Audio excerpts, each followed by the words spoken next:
सो समझाए कहो मोहिसना।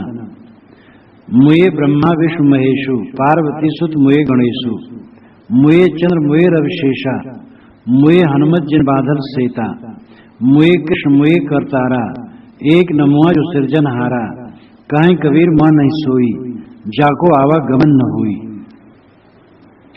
कबीर साहब की पूरी वाणी में आग, जो किंचित भी कूड़ा कचरा को रहने नहीं देना चाहती, और ये उनका अपार साहस, अत्यंत पूर्ण निर्भयता।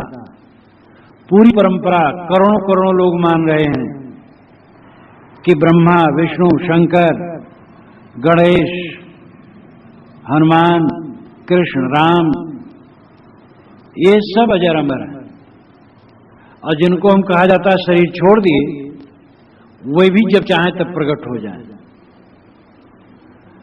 कबीर साहब धर्म और अध्यात्म के क्षेत्र में महान वैज्ञानिक हैं, और वे जरा भी अंधविश्वास को पसंद नहीं करते। जीवन भर पसंद नहीं किए, डंके की चोट पर कहते रहे। उनके अनुगामी अगर सत्य न कह सके तो कितना बड़ा दुर्भाग्य है। हजारी प्रसाद द्विवेदी ने लिखा है कि कबीर ने सत्य कहा, लेकिन कबीरपंथी समझौता करने पर पड़ गए, और कबीरपंथी ये कहने लगे कि मैं वही कह रहा हूं जो सब कह रहे हैं भाई, मैं कुछ और अलग नहीं कहता हूं। और समझौता करते करते इतने बह गए कि अपनी वास्तविकता को ही छोड़ दिए, और ये सबसे बड़ा दुर्भाग्य का काम हुआ। कबीर साहब का ऐसा खुलासा करते हैं, जो बड़े बड़े नामों के साथ ये जुड़ा है कि वे अजर अमर हैं, देह के सहित हैं। हनुमान जी को तो लोग कहते हैं कि अभी वो भी हैं, और जब तक चांद सूरज रहेगा हनुमान जी रहेंगे। ब्रह्मा विष्णु शंकर गणेश ये सब हैं। साहब कहते नहीं, को नमुआ को पंडित जना, अय पंडित जन बताओ कौन नहीं मरा, जो देह धरा वो मरा, देह जो धारण किया वो देह को छोड़ा, ये पक्की बात है। सो समझाए कहो मोहिसना, मुझसे समझा के बताओ कि कौन देह धरा और नहीं मरा। मुझे ब्रह्मा विष्णु महेशु, साहब कहते ब्रह्मा मरे, विष्णु मरे, महेश मरे, और पार्वती के पुत्र गणेश भी नहीं रह गए, जिसको तुम कहते हो कि रोज बैठे हैं, वो भी नहीं। मुझे चंद्र मुझे रवि शेषा, चंद्रमा मर गए, रवि मर गए, सूरज और शेष जी मर गए। ये आकाश में जो चंद्रमा और सूरज है, इनके लिए नहीं कहना, ये तो वहां दिखाई देते, चमकते हैं। चंद्रमा और सूरज नाम के देवता थे। जैसे चंद्रमा गुरु बृहस्पति की पत्नी को हड़प लिया था, चंद्रमा ने यज्ञ किया था, तो यज्ञ में गुरु जी से कहा बृहस्पति जी से कि आप लोग सब निमंत्रित हैं, आइए, गुरुवाणी को पहले भेज दीजिए। तो गुरुवाणी पहले पहुंची, फिर गुरु महाराज भी पहुंचे, यज्ञ हुआ, और गुरुवाणी को कहे कि हम नहीं देंगे। तो ये चंद्रमा की कहानी है। और सूरज कुंती ने निमंत्रित किया था, और सूरज ने उनको गर्भवती किया था। तो सूरज कोई आकाश का जलता हुआ पिंड नहीं, सूरज नाम के व्यक्ति थे, देवता नाम था। देवता प्राय विद्वान योग्य धनी कुशल होते थे, लेकिन शिथिल होते थे। योग्यता देवताओं का आचरण कोई बढ़िया नहीं होता था। ये तो गोस्वामी जी ने विकिया है, पूरे मानस में देवताओं को खूब काटा है। ये देवता सठ मूर्ख, बहुत उल्टा पलटा कहा है। इंद्र को तो कुत्ता कहा है, सुखाण ले भाग सठ। तो देवता शिथिल आचरण के होते थे। तो साहब कहते ये सब भी तो मरे, चंद्रमा मरे, सूरज मरे, और शेष कहते वासुक, ये नागवंशियों का प्रथम राजा था, और भोगवती उसकी राजधानी थी, जिसको आजकल इलाहाबाद कहते हैं। ये किसी जमाने में ये सब क्षेत्र का नाम भोगवती था। उसके पश्चात इसका वत्स देश नाम पड़ा था। वाल्मीकि रामायण में इसका नाम है वत्स देश। इस वत्स देश की राजधानी कौशाम्बी थी। कौशाम्बी यहां से 50 किलोमीटर पश्चिम और दक्षिण तरफ जमुना के तट पर है, और वहां भी आज भी अवशेष हैं मकानों के। तो वत्सदेश जब नाम पड़ा, उसके पहले भोगवती नाम था, और वासिक राजा का ये राज्य था। नागवंशी थे वो। पीछे के लोग न समझ करके ये टाटम यानी गणचिन्ह, पहले टाटम की बड़ी सभ्यता थी, यानी गणचिन्ह की बड़ी सभ्यता थी। जैसे वानर, हनुमान, बाली, सुग्रीव, ये वानर गोत्री थे। वानर का चिन्ह अपने मकान और ध्वजा पर रखते थे, इसलिए इनका नाम वानर था। वानर गोत्री आदिवासी परिवार। नागवंशी सांप का चिन्ह रखते थे, सांप की पूजा करते थे। जामवंत भालू गोत्री, भालू का चिन्ह रखने वाले। जटायु गृध्र गोत्री, गृध्र का चिन्ह रखने वाले। आज भी फौजों में कहीं सिंह का चिन्ह है, कहीं भालू का चिन्ह है। तो ये गण चिन्ह पहले होता था, और गण चिन्ह के नाम पर उनका गोत्र चलता था। नागवंशी लोग सांप नहीं थे, मनुष्य थे, और अच्छे संस्कारी होते थे, योग्य होते थे, विद्वान होते थे। उन नागवंशियों में वासुक प्रथम राजा है, उसके पश्चात शेष है, और शेष और विष्णु से मित्रता थी।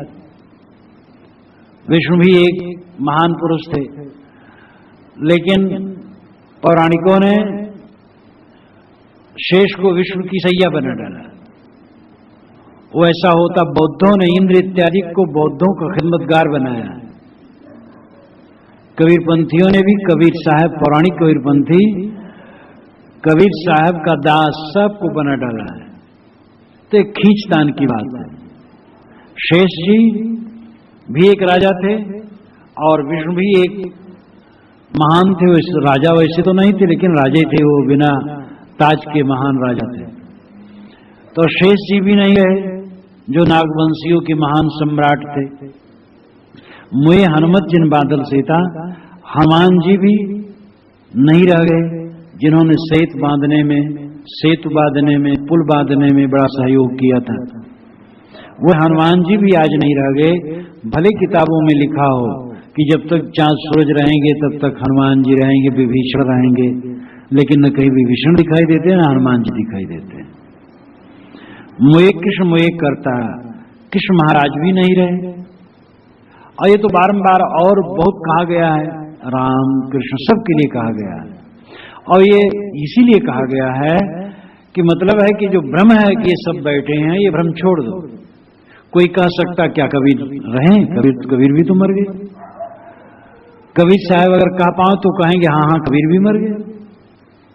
अरे कबीर का भी व्यक्तित्व, शरीर था, जन्मा था, तो मरेगा क्यों नहीं? इतने यथार्थवादी पुरुष अपने लिए कैसे अंधविश्वास रखेंगे? जो जन्मता है वो मरता है, शरीर छूटता है सबका। कृष्ण महाराज का भी शरीर छूट गया। मुए करतारा, दक्ष प्रजापति को करतार कहते हैं। ये भी नहीं रह गए। एक नमुआ जो सृजनहारा, लेकिन सारे ज्ञान विज्ञान का जो सृजक है, सारे ज्ञान विज्ञान का जो सृजेता है, वो चैतन्य है, वो नहीं मरता, वो अमर है। शरीर भले छूट जाए, लेकिन जो सर्जक है, दृष्टा है, बोधा है, ज्ञाता है, सारे ज्ञान विज्ञान का प्रतिष्ठापक है, वो चेतन नहीं मरता है। कहें कबीर मुआ नहीं सोई, जाको आवागमन न हुई। साहब कहते हैं अंतिम बात तो यह है कि वस्तुतः वही नहीं मरता है जिसको आवागमन फिर न हो। और ये बहुत बढ़िया बात है। वही जानो अमर है जिसको फिर जन्मना मरना नहीं। कैसे जाना जाए कि किसको जन्मना मरना नहीं है? ये बाहर से जानना असंभव है, कठिन नहीं, असंभव है। कोई महापुरुष शरीर छोड़ गया, वो मुक्त हो गया, इसके लिए हमारे पास कोई प्रमाण नहीं, कोई प्रत्यक्ष प्रमाण से उसको बता नहीं सकते। बस यही है प्रमाण कि जिसके जीवन में पूर्ण तृप्ति हो गई, निष्काम वृत्ति हो गई, मन की हलचल खत्म हो गई, लालसाएं समाप्त हो गई। पुत्र इच्छा, वित्त इच्छा, लोक इच्छा। पुत्र की इच्छा नहीं, धन की इच्छा नहीं, सम्मान की इच्छा नहीं। और साधो ये मुर्दों का गांव, सब कुछ मृत समझकर अंत में जिसका पूर्ण वैराग्य उदय हो गया और वैराग्य पूरा है, स्वरूप भाव में स्थित है, आत्म संतुष्ट है, वो मुक्त है। जीव का गमनागमन वासना से होता है। जिस जीवन में हम अंदाज सकते हैं, जिसको जहां इच्छा होती वहां जाता है, इच्छा ना हो तो नहीं जाता है। शराब की दुकान पर सदाचारी कभी नहीं जाता है। सत्संग में वैसे लोग नहीं आते जो उटपटांग लोग हैं। तो जहां जिसकी इच्छा होती वहीं वो जाता है। जगत में इच्छा अगर जगत की है तो जीव जगत में आएगा। जगत की इच्छा ही मिट गई तो क्यों आएगा? देहाभिमान जिसका मिट जाता है, पांचों विषयों को कंटक समझता है कि पांचों विषय कांटे हैं और इनमें अनुराग करने से जीव भटकता है। यह जिसको साक्षात्कार हो जाता है, जिसके चित्त में निरंतर जैसे आग दहकती हो निरंतर, उसी ढंग से जिसके चित्त में वैराग दहकता रहता है और कभी भी भ्रम नहीं पड़ता है कि विषयों में सुख है, वो मुक्त होता है। और बहुत सावधान साधक को रहना चाहिए। क्षण मात्र में तुम्हारा मन संसार में खिंच सकता है। पूर्ण वैराग्य की दशा की बात अलग है, लेकिन सतत सावधान तो सबको रहना है। अनाद काल से जो घटाध्यास है वो बहुत भयंकर है। स्त्री के चित्त में पुरुष का चित्र, पुरुष के चित्त में हृदय में स्त्री का चित्र अनाद काल से खिंचा है। दोनों का शरीर कूड़ा कचरा है, दोनों दुख में बिलबिला रहे हैं, कहां सुख है?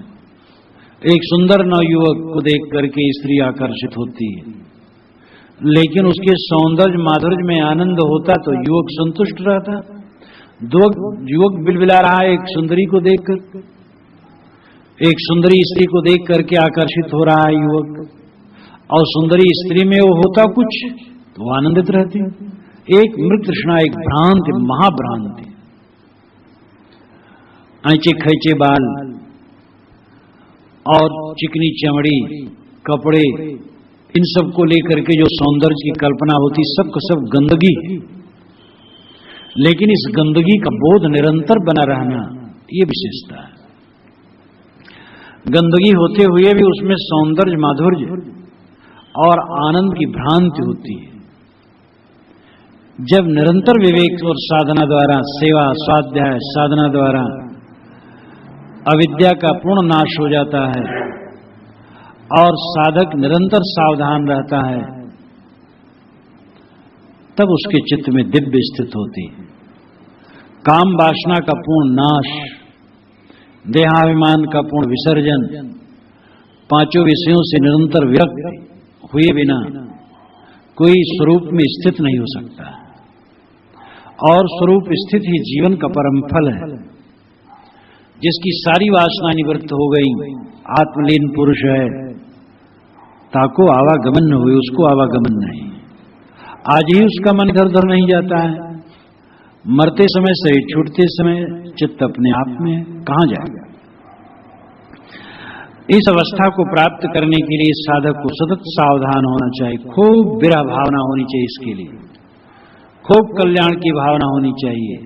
संसार से सदैव रूठे रहो, राग रंग से सदैव उदास रहो, संसारियों में कभी घुलो मिलो मत। विरक्त साधुओं को चाहिए कि संसारियों प्रेमियों में घुले मिले ना। प्रेमी मान करके संसारियों में घुलना मिलना हद दर्जे का अज्ञान है। गृहस्थों को उपदेश दे दो, भोजन लेने के लिए उपदेश देने के लिए गृहस्थों का संपर्क होना चाहिए। भोजन ले लिए और जब उनको उपदेश देना हो उपदेश दीजिए बस। और उनमें बैठे रहोगे तो निश्चित तुम्हारा वैराग चट जाएगा और उनका कल्याण कुछ होने वाला नहीं है। जब तुम ही ढीले ढाले हो, उनमें डूबे हो, तो उनका कल्याण क्या करोगे? जब तुम अलग थलग रहो तब तुमसे उनको रोशनी मिलेगी। इसलिए सभी साधुओं को सावधान रहना चाहिए। जहां कहीं रहें, विचरण करें, एक जगह रहें, सावधान रहें। वे भोजन लेने मात्र के लिए और उपदेश देने मात्र के लिए संबंध करें। भोजन लेने के लिए बहुत समय की जरूरत नहीं है, गए भोजन बनाए पाए चल दिए। और उपदेश देने के लिए भी बहुत थोड़े समय की जरूरत है। हर समय गृहस्थ लोग उपदेश नहीं सुनेंगे, आधा घंटा 1 घंटा काफी है।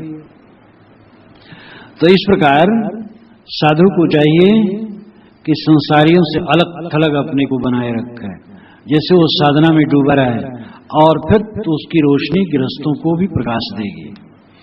तो साहब कहते वास्तव में तो वही नहीं मरा जिसका आवागमन नहीं हुआ। शरीर तो सबका मरता है, ऐसे विरक्त संतों का भी शरीर मरता है, लेकिन वास्तव में वो अपने आप को शरीर मानता नहीं, अपने आप को शुद्ध चैतन्य अमर अविनाशी आत्मा मानता है। तो समझता मैं नहीं मरता, तो मानो वो अमर है और फिर से उसको आवागमन नहीं, बस अमर है। तो वही वास्तव में आवागमन से परे